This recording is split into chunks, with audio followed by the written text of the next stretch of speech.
into the sport. We just need more, right? We need to get more of those guys getting involved. But I will say there was quite an influx over the last, I would say, year and a half of people that at least came up to me and said something to me in person, and seeing people at the racetrack. Obviously, I'm at every racetrack in the infield. You see everybody there. So I think we're definitely on the right track, to seeing more of a younger demographic, getting involved, because that's what we need, man. These guys that have been around since '78, watching Wolfgang and Swindell and Bobby Davis or whatever, they're not going to be around forever, right? We need to get these younger people, that next generation that loves sprint car racing and shows their kids someday, Well, and I definitely think that that generation is the one screaming the Outlaws are going to live forever. But we'll talk about that another time, or maybe later. But what you just said there is very interesting. About the and with the new fans and new people. I always, even my deal with Larson, for instance, was about respect for the racer, because I think there is somewhat this unfortunate view of a sprint car as a high school vehicle. And I've kind of called it Code Trickle syndrome, and it's happened since the 90s. Prior to the 90s, the Stars, the Swindells, and Kinsers were the icon of sprint car racing. And then ever since a California sprint car driver went to NASCAR and started beating the man in black in a movie, and then with Cole, and then real life Jeff Gordon, and then Tony Stewart, and then Case, it seemed like the star, the iconic position of the sport became the Cole Trickle, the one who left sprint car racing, not a 20-time champion, but the guy who used it as a high school stepping stone division. And I viewed that as an issue because it was making our players look like this was some kind of flag football or some kind of college sport. I argued with so many NASCAR fans who believed this, that, Chase Elliott could go to the Knoxville Nationals and just win it first try. That's what I was arguing with people in 2019. Now, I do think that Larson has slowly became somewhat of a gateway drug to the sport, but then once he does get them over here, and you got voices like me that people pop onto, and you got voices like you who talk so highly about the drivers, that people start to recognize, hey, Larson just finished sixth. These 5 guys in front of him are pretty good. And that's kind of why I always celebrated a Larson getting beat win or situation. I think it was 19 where he went to California Speed Weeks and, averaged 5th. And I was promoting, happily that he lost, not to degrade him, but to say, hey, here's 4, 5, 6 other guys who are Larson level. They got extreme. These are pro athletes. These are top level competitors. How important do you think it is that the world around us, the new people, know that when they come to a sprint car race, they're watching some of the greatest race car drivers in the world? I know some people say in sprint cars or in dirt, but when you consider how high horsepowered our cars are and the things that they're doing on these slick-ass half miles at 140 miles an hour, I would say that the skill set needed to handle one of those cars is elite. That's up there. So I don't know if that's a two-edged question, but more so, how do you feel about the importance of people knowing how elite the talent is on the track? No, I 100% agree with you. I do feel like people, you kind of get the notion that people, and by people, I'm saying like people that don't really know sprint car racing. The people we're trying to attract.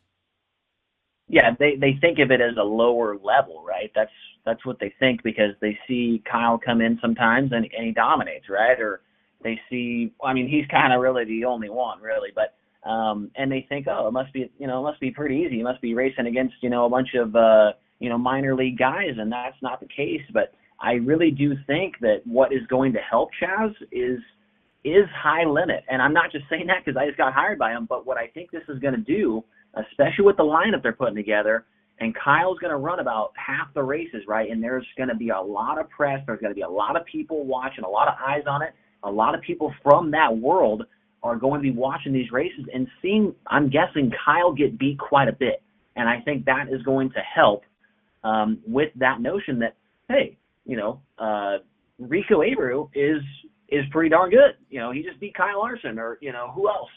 Brett Marks. Right. He just beat Kyle Larson. We got to start getting people to see Brent Marks and Kyle Busch in the same level. A Rico Abreu and God, I don't even want to say it. Ryan Blaney in the same category, but I can't.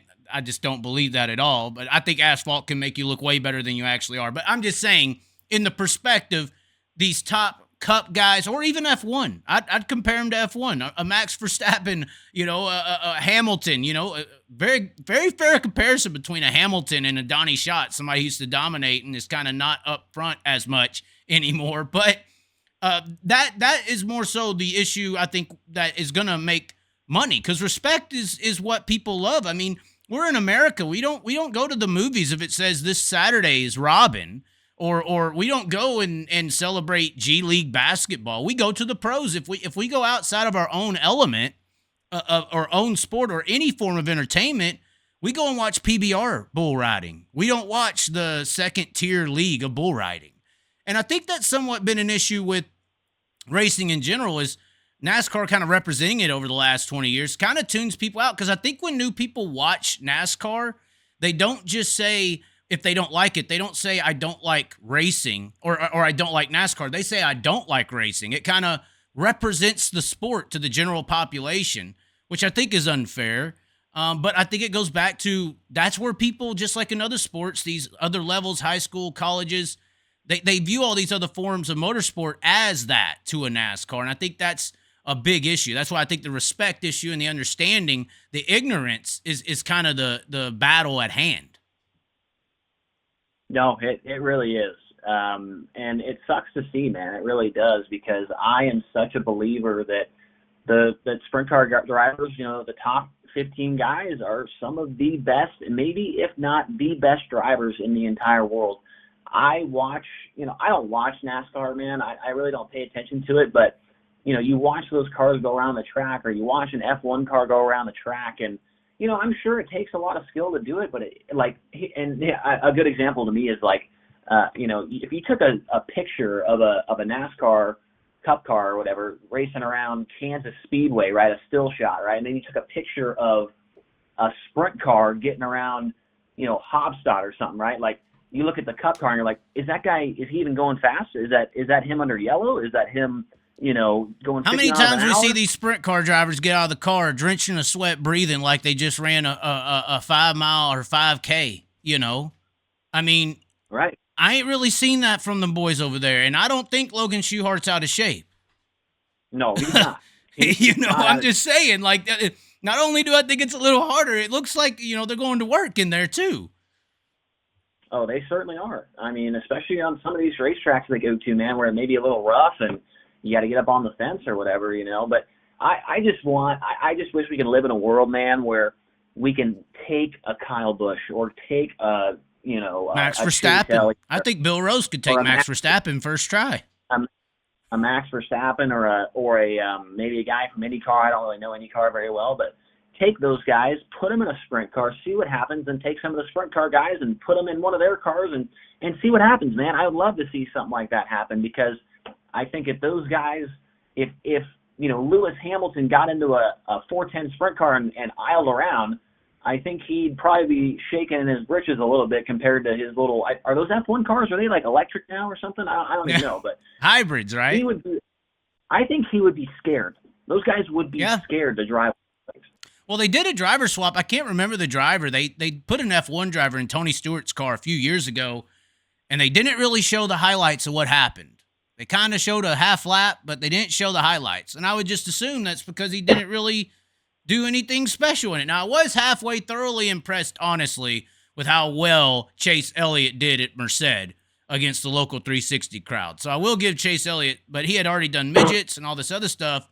Regardless, it's still hard to go to Merced and whip a 360 car around the track. He did okay. This is how we ride. This is how we do.